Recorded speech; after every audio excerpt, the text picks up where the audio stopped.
10, 9, 8, 7, 6, 5, 4, 3, 2, 1, 0. We have ignition. Hey everybody, and welcome back to Kerbal Space Program RP-0. We are starting out our episode today at the Kawaii Potato Station, where our two wayward babes, ceremoniously jettisoned from an airlock to make rendezvous last episode, are going to board the Dirtfish Crush with its green pontoons here after having gotten it all fueled up and begin their trek out to the moon to satisfy a contract that we never intended on taking.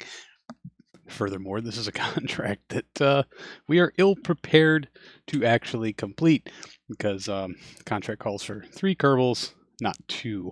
And it was about at this point where I realized this, and, well, we just started formulating a plan to deal with that, I suppose.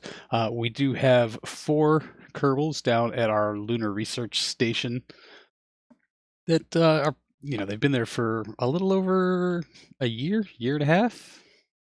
Maybe it's longer than that, because the station was built for... No, it was built for 4. Nothing was built for 6. I don't know where I am. Sorry.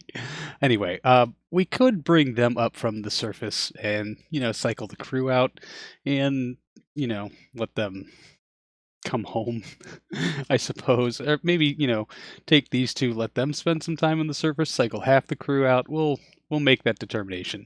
Anyway, our translunar injection burn is complete, and we are starting our nice long trek out to the moon, and we get interrupted by Saturn Moon Surface Explorer number 2. This was our Enceladus lander mission, the contract for which has long since expired, and the available Delta V within the vessel is, well, insufficient to perform the necessary duties of landing. I mean, look, with enough patience and time, we could gravity assist another 10,000 times here around Enceladus and eventually make capture and probably perform a landing sometime around 2150, something like that. Now, I am well aware that the Oberth effect on such a small body is, pretty much negligible, but getting closer or lower in altitude when you're trying to make a fore-aft prograde or retrograde change will yield some benefit. Even though I just said on such a small body it's completely negligible in this effect, but we have been kind of piloting down and testing the depth of the waters here, I should say, and seeing just how low we can go in, like orbital flyby limbo or some approximation thereof. And I think last time we plotted for a 9-kilometer periapsis and ended up screaming past with 4 or 5 kilometers left above the deck, which is mind-numbingly close for such distances. So in, true CCSA form, we are going to try to push our perigee or periapsis, don't get those two confused, down even lower. We're going to try to eat up that margin and see if we can't go skimming right across the deck. Like I said before, this mission's contract has long since expired. We're still kind of recovering from the financial hit of that, if we ever did actually recover. But yeah, like I said, this mission being able to succeed on any metric anytime in the next century or two is kind of null and void. So we can go ahead and start pushing the envelope way open and just seeing how low we can go. And if we end up impacting the surface, then, well, we end up impacting the surface. There's some valuable science to be gained there, especially if it can be done in direct line of sight to Earth. In some measure, we can just, ring Enceladus like a bell and see how effective slamming a ton of derelict metal into the side of Saturn's closest snowball would be. So, yeah. Right. Like I said, we're just going to start pushing the envelope open and just seeing how close we can get.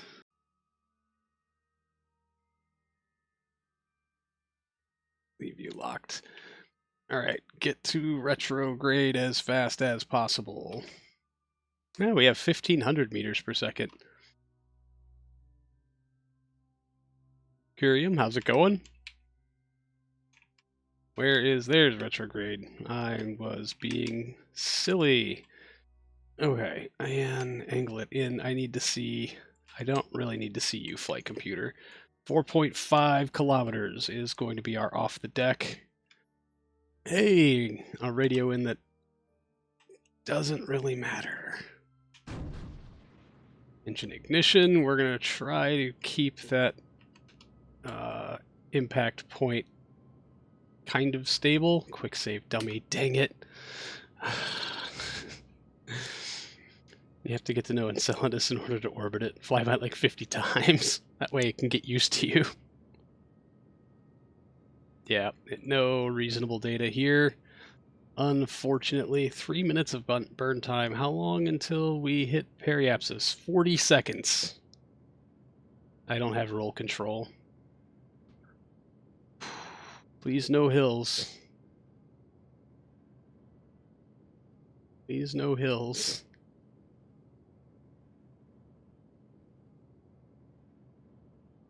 Don't pull in 9 and burn the wrong way.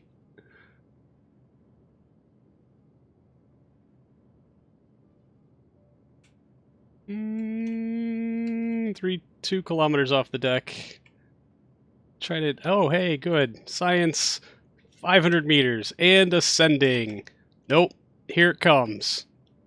Oh! There was a hill. Sorry, Saturn Moon Surface Explorer number 2. You have done good sciencing by poofing into a snowball. Bonk. Yeah. Moving swiftly along, then we will rejoin our crew in our lunar transit vehicle as they are making their approach to the moon. And, yeah, well, they're angled to Hotel Coast Cosmos in low medium. Lunar orbit is, it's just bad. And we were trying to adjust it on approach, but the best we could do is get exactly 180 degrees off angle, but we can at least get our periapsis in the right place. And then with a very light capture, or a very eccentric capture, barely captured, we'll be in a pretty good place to flip that around on the other side and try to go ahead and make rendezvous. So there is our capture burn. Yeah, it's not great. It would be nice if we could have that apoapsis at the ascending descending node to really kind of get as much efficiency out of that as possible, but it just isn't going to be a thing. But the burn itself is still only a couple hundred meters per second, as we are now orbiting in the correct way, and then we can finish out the rest of our inclination, and then start to plot a node for a rendezvous burn. Basically, we're going to lower our orbit a whole bunch so that on the next pass through, we can make a capture, or make a rendezvous. I'm sorry, we're already very, very captured.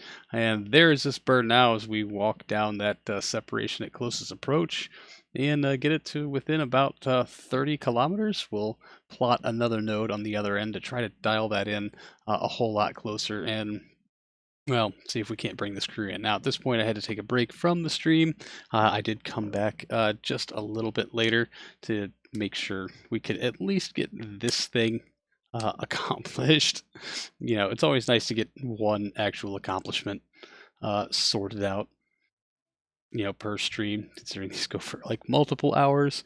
Anyway, so there is Hotel Coast Cosmos. We have made our rendezvous, and now we just have to pull ourselves in to park. Now, I will say this is probably maybe the second time we've had 2 of these lunar orbit transit vehicles on station here at Hotel Coast Cosmos for any significant amount of time, ever. But we will also be bringing up the lunar Uber from the surface because we need to have more crew if we're going to accomplish this contract. Now, we do have to load said crew onto one of these lunar transit vehicles and go put them in a parking orbit someplace else for a little while so they can complete in good faith the contract, and so that we can not take a big hit to our already very limited financial status because I took the wrong contract. There is hard dock. The crew has arrived. in perfect symmetry. And now we will jump back down to our lunar research station, in which we have to radio in some science, but there isn't any more real science to collect here. We were off on our landing for this base structure and did not hit a new and unique biome, but we did have some experiments we hadn't quite run yet, so we were able to get a couple of full cycles of science from this station, but it's pretty much exhausted its run as far as where it is now. So we need to decide how to proceed with this program. This was kind of set to be a test run for some of our Mars hardware, which is now awaiting a crew, which is awaiting a means to get down to it. So, you know, that's a thing. But so we will be working out something else to do with this lunar research station, as far as maybe we can pick it up and move it someplace else, or I don't know, move the relevant parts to a new biome, that being a lab and a supply module. So we are currently resetting our fueling structure so that we don't, you know, well, KAS resets the root part sometimes, which makes things weird. And by attaching that plumbing through a crate, we can prevent that by basically detaching what had become the new root part, which is where the Kerbal attachment system hub plugged in. So Lunar Uber 2 has begun its ascent from the surface a good long while ago, a full 5-engine burn, as it's in a pretty good spot. The best as it's going to be in, really, to make rendezvous with Hotel Coast Cosmos. We get ourselves up to altitude, and then we'll make an inclination adjustment and burn to kind of complete the orbit, so we don't go hurtling back into the surface and crash and die, killing some very valuable Kerbals who've been on the moon surface for well over a year, maybe 2 years. It looks like 2 years they've been here doing sciencey things and stuff. So yeah, it's probably time to cycle them out. Maybe it's just like the nice thing to do. And now we will wait many days as we try to figure out where we can get rendezvous and how much of a burn we need to make that happen. That is just too much delta V. So it looks like we're going to wait and just come around in a few orbits time, after just bumping our orbit up so that we can let the station catch back up with us. We're below it and going faster, so it passed us. Now we need to get above it so that it can catch back up with us, because now we are going slower. And there she is. Hotel Coast Cosmos comes cleanly into view, and now we will have 3 vessels docked to this fantastic station. And I think the most crew we've ever had on it ever, which is, nope, that's not true. This was a retirement community for a very long time and had well more than 6 Kerbals on it. The most Kerbals that have been on it during its active duty, not retirement home status. So we're going to pull in our solar panels, transfer our fuel into our outside pontoon tanks for balanced distribution for docking. It does make things a whole lot easier when you have a nice, clean, well-balanced spacecraft. Docking translation just becomes so much easier. And there's hard dock. The crew is now all safely aboard, and it is time to fuel up one of our vessels. It looks like Nemo is our winner today, since it has the most supplies on board already. So we're just going to transfer in our requisite number of Kerbals and get them, I don't know, like shuffle them along their way. We do need to make sure we have enough supplies on board to get our old Kerbals back home, or to get whichever Kerbals are coming back home. So we'll just take a couple minutes to appreciate that view before Nemo will release itself from docking, and then move itself swiftly along, get its solar panels kicked out so it can independently generate its own power. The crew here should have enough life support to carry them for about a month.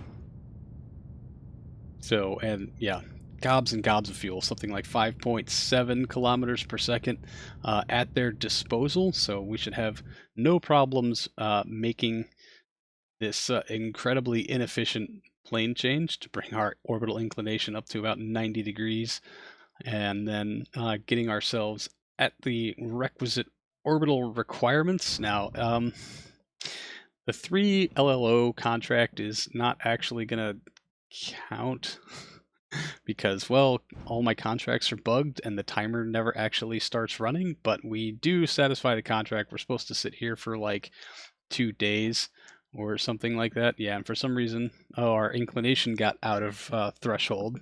So we're going to try to bring that back down. And then, yeah, even though we've got all the boxes checked, it does not start the counter. But we're going to leave them here in a very dizzying orbit. I don't know why I did that for the next 2 days. But in the meantime, we have yet another shuttle launch. Marie Simpson, Lee Lambert, and Alan Elliott filling out our shuttle flight crew today. They're bringing up yet another fuel tank. So it's another fuel truck mission, pretty much just like the shuttle mission flown last episode, only I forgot to install the radiators on this tank. So we're either going to switch out the tank or install some radiators via Kerbal attachment system and EVA on a later subsequent flight. However, technical things done badly at the end of the stream, well, anything done at the end of the stream is usually done badly, and trying to do something as, well, things that need to be precise is probably just not the best idea, and I get very distracted. I have often said I cannot walk and chew bubblegum at the same time, so trying to, talk to chat and be responsive and a good host while also flying a space shuttle to orbit, it goes badly under some circumstances, and this would kind of be one of them. So right now things are actually going fairly by the book. We even did our controlled belly roll, and you can see all the nice SAS induced wiggling going on here. It it likes to just dance its way all the way to orbit. But we've got gobs and gobs of Delta V.